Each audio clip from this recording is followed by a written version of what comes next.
కడపలో నిన్న JSW steel factory పనుల ప్రారంభోత్సవం జరిగింది. ముఖ్యమంత్రి చంద్రబాబు నాయుడు ఇతర అధికారులు పాల్గొన్నారు.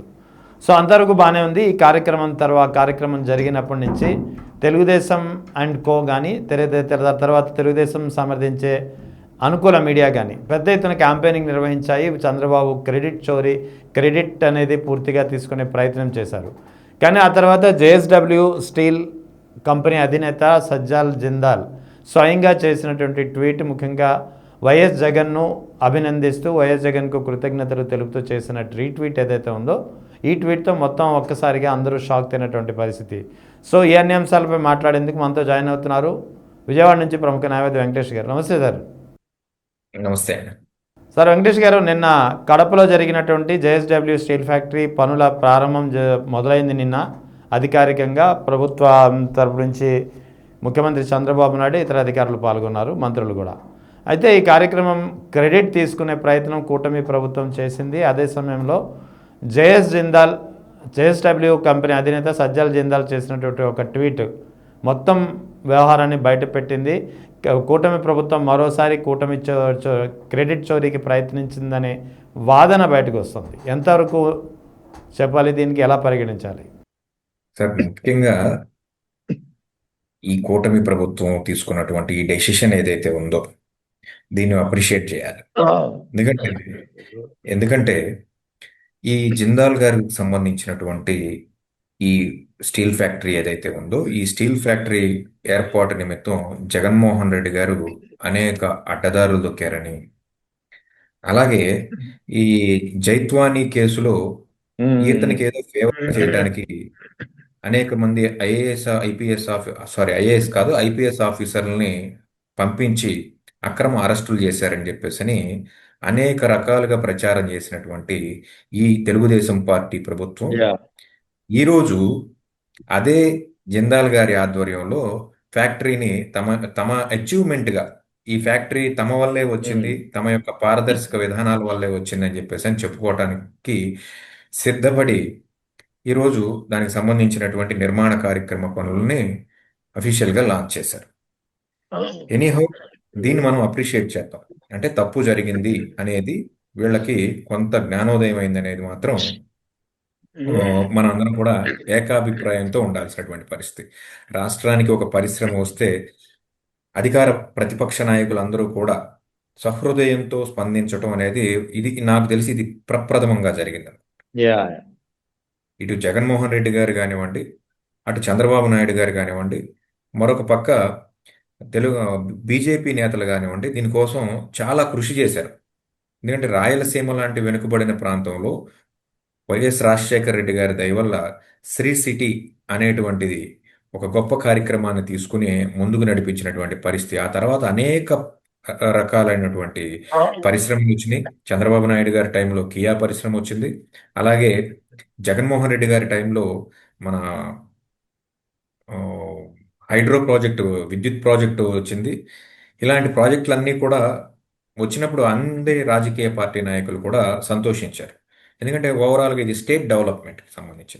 అయితే జగన్మోహన్ రెడ్డి గారు తీసుకున్నటువంటి ఈ నిర్ణయం ఏదైతే ఉందో అది జగన్మోహన్ రెడ్డి గారు ఒక్కళ్ళు చెప్పుకుంటే సరిపోదు. ఇది నా వల్లే వచ్చింది అని చెప్పేసి జగన్మోహన్ రెడ్డి గారు చెప్పుకుంటే సరిపోదు. దానికి అనుసంధానంగా ఏదైతే కూటమి ప్రభుత్వం ఎక్స్పెక్ట్ చేయని విధంగా ఈ జిందాల్ గారు రీట్వీట్ చేయడం ఎక్స్లో ఏదైతే ఉందో, ఇది ఏవైతే అనుమతులు మీ ప్రభుత్వ హయాంలో త్వరగా జరిగినాయో దాని వల్ల మాత్రమే ఈ రోజు ఇది సాధ్యమైందని చెప్పేసి అని ఆయన క్రిస్టల్ క్లియర్ గా ఒక రీట్వీట్ చేయడం ఏదైతే ఉందో, ఇది క్రెడిట్ చోరీ చేసుకునేటువంటి, అంటే నా వల్లే వచ్చింది అనేటువంటి ఒక పరిస్థితి నుంచి ఈరోజు నార్మల్ ప్లాట్ఫామ్ వరకు అందరికీ కూడా రీచ్ అయ్యేటువంటి ఒక పరిస్థితి. ఇది కేవలం చంద్రబాబు నాయుడు గారి యొక్క ఆధ్వర్యంలో ఉన్నటువంటి కూటమి ప్రభుత్వం వల్ల మాత్రమే రాలేదు, గతంలో ఉన్నటువంటి జగన్మోహన్ రెడ్డి గారి యొక్క కృషి కూడా ఉంది అని చెప్పేసాను. సో ఖచ్చితంగా ఇక్కడ క్రెడిట్ చోరీ చేయాలి అంటే కుదిరేటువంటి పరిస్థితి అయితే కనపడడం. వాస్తవానికి దీనికి సంబంధించి 2019లో ముఖ్యమంత్రిగా ప్రమాణ స్వీకారం చేసిన తర్వాత దీనికి సంబంధించినటువంటి కసరత్తు ప్రారంభించారు. ముందుగా ఏపీ హైగ్రేడ్ స్టీల్స్ అనే ఒక సంస్థ నెలకొల్పి దాంతో ఒప్పందం చేసుకున్నారు. ఆ తర్వాత Tata SR group, Tata Jindal group తోటి ఆయన మాట్లాడి స్వయంగా వైఎస్ జగన్ కొలాబరేట్ అయ్యి జిందాల్ కంపెనీని ఒప్పించారు. ఒప్పించిన తర్వాత కూడా పనులు కూడా ప్రక్రియ ఫాస్ట్గా ప్రారంభమైంది. బహుశా 2022 డిసెంబర్లో అనుకుంటా 1100 ఎకరాలు కూడా ఫేజ్ 1లో భాగంగా భూముల కేటాయింపు కూడా జరిగింది. జీవో నెంబర్ 87 కూడా విడుదలైంది. సో ఇంత బ్లంట్గా ఉన్నా సరే నిన్న కనుక ఒకవేళ సజ్జల్ జిందాల్ రీట్వీట్ చేయకుండా ఉండి ఉంటే కూటమి ప్రభుత్వం ఖచ్చితంగా క్రెడిట్ చోరీ చేసి ఉండేదంటారా? డెఫినెట్గా ట్రై చేసేది, 100% వాళ్ళ ఎఫర్ట్స్ అన్ని పెట్టి ట్రై చేసేది. 100% అందులో ఆ విషయంలో కూటమి ప్రభుత్వానికి అసలు ఎదురే లేదు. ఏదైతే పని తమ వల్ల జరిగినా జరగకపోయినా తమ వల్లే జరిగింది అని చెప్పేసి అని చెప్పుకోవడంలో ప్రభుత్వం సక్సెస్ అవుతుంది. అయితే ఇక్కడ ఈ రీట్వీట్ వీళ్ళ కొంప ముంచిందని చెప్పేసి అని చెప్పాలి. యా ఎందుకంటే అనేక రకాలుగా భ్రష్టు పట్టించారు జిందాల్ గారిని అవును జైత్వానీ కేసులో. అవును సో ఏ పత్రికల్లో చూసినా ఆయన పేరే, ఏ యూట్యూబ్ ఛానల్స్లో చూసినా ఆయన పేరే, ఏ మెయిన్ స్ట్రీమ్ మీడియాలో చూసినా ఆయన యొక్క వ్యక్తిగత జీవితం గురించే అనేక రకాలుగా చర్చలు చేసినటువంటి పరిస్థితి. అల్టిమేట్గా వీటన్నిటికీ ఒక ఫుల్ స్టాప్ పెట్టి అభివృద్ధి అనేది ఎవరి వల్ల కూడా ఆగదు, ఖచ్చితంగా ఇన్ టైంలో చేయాల్సినటువంటి కొన్ని పనులు ప్రస్తుతానికి లేట్ అయినా ఖచ్చితంగా జరిగి తీరుతాయి అని చెప్పేసి అని మరొక్కసారి నిరూపించడానికి ఈ రీట్వీట్, ఈ పనుల ప్రారంభం మనం ఆ, ఒప్పుకోవచ్చు. ఖచ్చితంగా దీన్ని మనం యాక్సెప్ట్ చేయాల్సినటువంటి ఒక పరిస్థితి. నిన్న కూడా వాస్తవానికి తెలుగుదేశం అనుకూల మీడియాలో ఆ, చంద్రబాబు నాయుడు వల్లే ఈ స్టీల్ ఫ్యాక్టరీ వచ్చిందంటూ పెద్ద ఎత్తున ఒక క్యాంపెయినింగ్ అప్పుడే స్టార్ట్ కూడా అయిపోయింది. ఈ రీట్వీట్ రానంత వరకు చూసే ఉంటారు కదా. క్యాంపెయినింగ్ ఇప్పుడు ఏ విషయంలో జరగలేదు సార్, అన్ని విషయాల్లోనూ జరుగుతుంది కదా. ఫలానా దానిలో జరగలేదని చెప్పండి. ఈ పని కేవలం మా దానిలోనే జరగలేదు, జగన్మోహన్ రెడ్డి గారి యొక్క కృషి కూడా ఉంది అని చెప్పేసి అని ఈ రోజు వరకు కూటమి ప్రభుత్వానికి సంబంధించినటువంటి అనుకూల మీడియా చెప్పినటువంటి పాపాన్ని పోలేదు కదా. ఈ రాష్ట్రంలో చేసినటువంటి ఏ కార్యక్రమం అయినా సరే గత ప్రభుత్వం చేసినటువంటి వేసిన పునాదుల మీదే నిర్మితం అవుతుంది, ఎక్సెప్ట్ అమరావతి.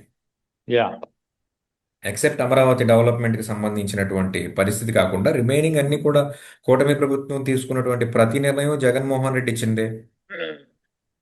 ఈరోజు అనేక కార్యక్రమాలు జగన్మోహన్ రెడ్డి స్టార్ట్ చేసి సక్సెస్ఫుల్గా ఇంప్లిమెంట్ చేసినటువంటి కార్యక్రమాలు ఈరోజు వీళ్ళకి అటు సంపద సృష్టి జరగకపోగా ప్రతి మంగళవారం అప్పులు తీసుకొచ్చి మరి సంక్షేమ యా కార్యక్రమాలు చేయాల్సినటువంటి ఒక పరిస్థితి ఈ రాష్ట్రానికి ఏర్పడింది. ఒక ట్రూ లీడర్ ఒక మాట ఇస్తే తప్పడు అనేటువంటి ఒక లీడర్షిప్ నుంచి ఖచ్చితంగా ఈరోజు మనకు డబ్బులు పడతాయా, ఈ పథకానికి డబ్బులు వస్తాయా అనేటువంటి ఒక పరిస్థితికి ఈ రాష్ట్ర ప్రభుత్వాన్ని దిగజార్చారనే చెప్పాలి. జగన్మోహన్ రెడ్డి గారు ఎప్పుడూ కూడా ఆయన ప్రభుత్వంలో ఒక క్యాలెండర్ ఇచ్చేవారు. అవును ఆ క్యాలెండర్ ఇచ్చి అందులో డేట్లు మెన్షన్ చేస్తూ పథకాలు ఎప్పుడు పడతాయి అని చెప్పేసి అని ఆయన ఒక క్యాలెండర్ ఇచ్చి ఆ క్యాలెండర్ ప్రకారం డబ్బులు ఇచ్చేవారు. 2 సంవత్సరాలన్నర దగ్గర దగ్గరగా సగం పరిపాలన కంప్లీట్ చేయడానికి సిద్ధంగా అయిపోయినటువంటి పరిస్థితి ప్రభుత్వం. ఈ రోజు వరకు ఒక క్యాలెండర్ ఇచ్చినటువంటి పరిస్థితి లేదు. ప్రతి జనవరిలోనూ ఒక డిఎస్సి ఉంటుంది, ప్రభుత్వానికి సంబంధించినటువంటి ఉద్యోగాలన్నిటికి కూడా నోటిఫికేషన్ ఉంటుంది అని చెప్పేసి అని నిరుద్యోగులను మోసం చేశారు. మీ అందరికీ ఉద్యోగం వచ్చే వరకు కూడా నిరుద్యోగ భృతి అన్నారు. ఇలా చెప్పుకుంటా ఉంటే కూటమి ఫెయిల్యూర్స్ చాలా ఉన్నాయి. ఈ కూటమి ప్రభుత్వానికి సంబంధించి కూటమి ప్రభుత్వం అంటే ఇది ఇవాళ ఈ స్టీల్ ఫ్యాక్టరీ విషయంలో సజ్జల్ జిందాల్ రీట్వీట్ చేయకపోయి ఉంటే ఇది కూడా క్రెడిట్ చోరీ అయి ఉండేది. గతంలో కూడా పోర్టుల విషయంలో కూడా ఇదే పని చేశారు. ఆ తర్వాత గూగుల్ డేటా సెంటర్ విశాఖపట్నం విషయంలో కూడా ఇదే జరిగింది. సో ఓవరాల్గా ఈ పరిణామాలని చూస్తే ఏమనుకోవాలి, ఎలా దీన్ని పరిగణించాలి? ఇది ఒక లీడర్ ఉన్నా లేకున్నా అతని వేసినటువంటి ఆ సీడ్స్ ఏవైతే ఉన్నాయో ఖచ్చితంగా మొక్కలై వృక్షాలు అవుతాయి అని చెప్పేసి అని మనం ఈరోజు చూస్తున్నాం.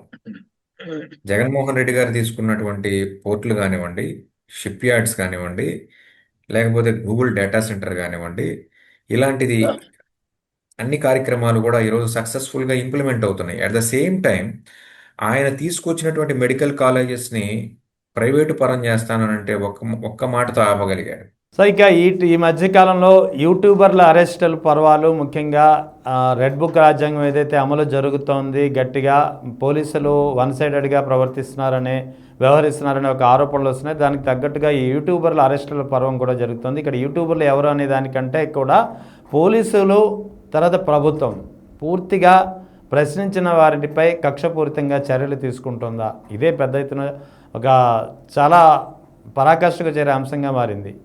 ఐ డోంట్ థింక్ సో అండి. నేను ఇది రెడ్ బుక్ లో భాగంగా జరిగిందని అయితే నేనైతే అనుకోవట్లేదు. ఓకే. ఎందుకంటే రెడ్ బుక్ మొత్తం కూడా తెలుగుదేశం పార్టీకి మాత్రమే సంబంధించింది తప్ప అది సో కూటమి దెర్ ఇస్ ప్రభుత్వానికి సంబంధించింది. No way no concern no with Janasena or not Janasena someone. And BJP yeah. బీజేపీకి జనసేనకి సంబంధం లేదు. ఎందుకంటే రాష్ట్ర ప్రభుత్వంలో ఉన్నటువంటి వీళ్ళే ఇంత చేయగలిగితే కేంద్ర ప్రభుత్వంలో ఉన్న బీజేపీ ప్రభుత్వం నిజంగా రెడ్ బుక్ ని అమలు పరిస్తే ఈ రాష్ట్రంలో ఎవరైనా ఉండగలుగుతారా? యా. ఆ పార్టీలకు వ్యతిరేకంగా బీజేపీ పార్టీకి వ్యతిరేకంగా ఉన్నటువంటి అనేక రకాలైనటువంటి వ్యక్తుల మీద బీజేపీ పార్టీ ఇలా చేస్తే ఈ దమనకాండ ఏదైతే ఉందో ఇలా చేయటం అనేది మొదలు పెడితే అసలు ఈ రాష్ట్రంలో ఎవరు ఉండేటువంటి పరిస్థితే కాదు. కాబట్టి ఇది రెడ్ బుక్ అనేది కేవలం తెలుగుదేశం పార్టీకి సంబంధించినటువంటి అగ్రనాయకత్వానికి సంబంధించినటువంటి బుక్ మాత్రమే. అట్ ద సేమ్ టైం ఇక్కడ మనం ఆలోచించాల్సింది ఏంటంటే రెడ్ బుక్ లో భాగంగా చేస్తే కొంతలో కొంత జెన్యూనిటీ ఉంటుంది. ఏదో ఒక 100% అక్కడ ఏమీ జరగకపోయినా కేసు పెట్టేటువంటి కార్యక్రమం అయినా ఉంటుంది, ఇంటెన్షనల్ గా పెట్టేటువంటి కార్యక్రమం అయితే ఉంటుంది. ఇలాంటి ఇప్పుడు జరుగుతున్నటువంటి ఈ యూట్యూబర్ల అరెస్ట్ ఏదైతే ఉందో ఇది ఆర్గనైజ్డ్ గా జరగట్లేదు, ఓకే. అన్ఆర్గనైజ్డ్ గా జరుగుతుంది. నేను ఒక వ్యక్తి మీద ఒక కేసు పెట్టి అతన్ని హైదరాబాద్ నుంచి విజయవాడకు తీసుకురావటం, ఇక్కడ ఉన్నటువంటి మ్యాజిస్ట్రేట్ ముందు ప్రవేశపెట్టడం, ఇమీడియట్గా మ్యాజిస్ట్రేట్ గారు చట్ట ప్రకారం మీరు ఇతన్ని అరెస్ట్ చేయడానికి కుదరదు, 41 year నోటీస్ ఇచ్చి పంపించండి అని చెప్పేసి అతనికి బెయిల్ గ్రాంట్ చేయడం అనేది జరిగింది. ఇది ఒక రకంగా ఒక చెంపపెట్టు లాంటిది.